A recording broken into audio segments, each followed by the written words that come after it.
जब से चौधरी बृजेंद्र सिंह सद्भाव यात्रा पर निकले हैं, पूरे हरियाणा में उनकी चर्चा होने लगी है। हालांकि इस सद्भाव यात्रा के में उनका दर्द भी कई बार सामने आया। वो कई बार कह चुके हैं कि भाई इस सद्भाव यात्रा में जो पड़ोसी राज्य जैसे हिमाचल हो गए, राजस्थान हो गए और उत्तराखंड हो गए, पंजाब हो गए, वहां के विधायक सांसद तो इस सद्भाव यात्रा में आ रहे हैं, लेकिन हरियाणा के जो विधायक सांसद है वो सद्भाव यात्रा से नाराज है। लेकिन चौधरी बृजेंद्र सिंह जिस मजबूत इरादे के साथ सद्भाव यात्रा में जुटे हुए हैं और वो 90 की 90 विधानसभा में जाने की बात कह रहे हैं। हालांकि आधी विधानसभाओं में, लगभग 40 से ज्यादा विधानसभाओं में वो जा चुके हैं। वो कह रहे हैं मैं कि कांग्रेस को एकजुट करूंगा। लेकिन आज बात बृजेंद्र सिंह के उस चुनाव की उच्चाना की होगी 2024 में, जब बृजेंद्र सिंह को महज 32 वोट से बीजेपी के देवेंद्र अत्री ने हरा दिया था। देखिए उस चुनाव में अक्सर हुआ ये कि जो बैलेट जो वोट थे, बैलेट बॉक्स के जो वोट थे, यानी जो पर्ची थी, जो सरकारी कर्मचारी या जो राज्य से बाहर के सरकारी कर्मचारी उन्होंने जो वोट डाला था, वो लगभग इसको 150 के करीब वोट को चुनाव आयोग ने रद्द कर दिया था और देवेंद्र अत्री जो भारतीय जनता पार्टी के थे वो 32 वोट से चुनाव जीत गए थे। लेकिन अब फिर उसके बाद इस नतीजे के बाद इसको बृजेंद्र सिंह ने, जो कांग्रेस के प्रत्याशी थे, उन्होंने कोर्ट में चुनौती दी।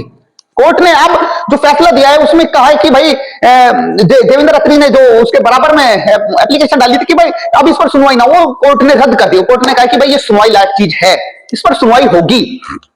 तो अगर इस पर सुनवाई होती है तो क्या हो सकता है? क्या वो जो वोट रद्द हुए थे, 150 वोट, जो 152 वोट जो रद्द हुए थे, क्या वो दोबारा गिने जाएंगे या पूरी वोटों की काउंटिंग ही दोबारा होगी? क्योंकि ईवीएम में तो अगर एक वोट में भी, दोस्तों अगर समझिए आप, अगर ईवीएम के एक वोट में भी इधर उधर हेर फेर निकलती है तो पूरे सिस्टम पर सवाल खड़े हो जाएंगे। तो मुझे नहीं लगता कि ईवीएम के वोट्स में कुछ हो सकता है, एक वोट भी इधर उधर। हाँ, जो वोट इलेक्शन कमीशन ने रद्द किए हैं बैलेट पेपर के, पर्ची वाले वोट जो पर्ची से डाले गए थे, उनमें शायद कुछ फेरबदल हो सकता है। और अंतर कितना है? देखिए अंतर सिर्फ 32 वोट का है। बीजेपी जो 32 वोट से चुनाव जीती, अगर यही अंतर शायद 4 या 5 हजार का होता तो चाहे वो 100 वोट 150 वोट रद्द कर दे, उसका कोई ज्यादा महत्व नहीं होता। लेकिन जब हार जीत महज 32 वोट की है तो ये मायने रखता है। हालांकि ऐसा नहीं है कि हरियाणा में ये केस पहली बार आया। मैं आपको एक उदाहरण देता हूं। जब 2014 का विधानसभा चुनाव था तो सोनीपत जिले के एक विधानसभा क्षेत्र है राई, वहां से कांग्रेस के जयतीर्थ दहिया मात्र 3 वोट से चुनाव जीते और हारे थे आईएनएलडी के, इंडियन नेशनल लोक दल के।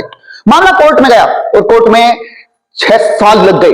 2020 में फैसला आता है कि आप गलत तरीके से चुनाव जीते हैं। जयतीर्थ दहिया के खिलाफ यह मामला है कि आप गलत तरीके से चुनाव जीते हैं।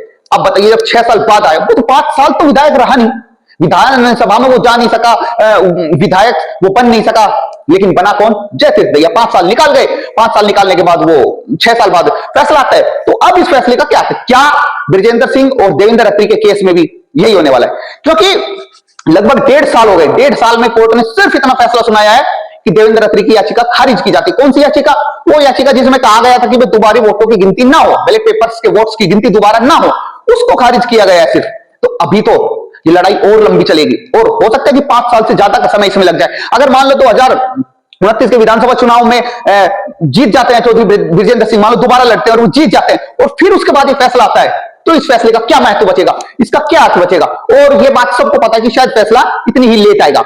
लेकिन अब कानूनी लड़ाई तो लड़नी पड़ती है, जनता में विश्वास जगाना ही पड़ता है, दिखाना ही पड़ता है कि देखो हम मजबूत है, हम हारे नहीं है। तो ये तो चलता ही रहेगा। लेकिन जो यात्रा चौधरी बृजेंद्र सिंह की चल रही है, उस पर सबकी निगाह, खासकर उद्धव की, क्योंकि वो देखना चाहता है कि चौधरी बृजेंद्र सिंह कितने पानी में है।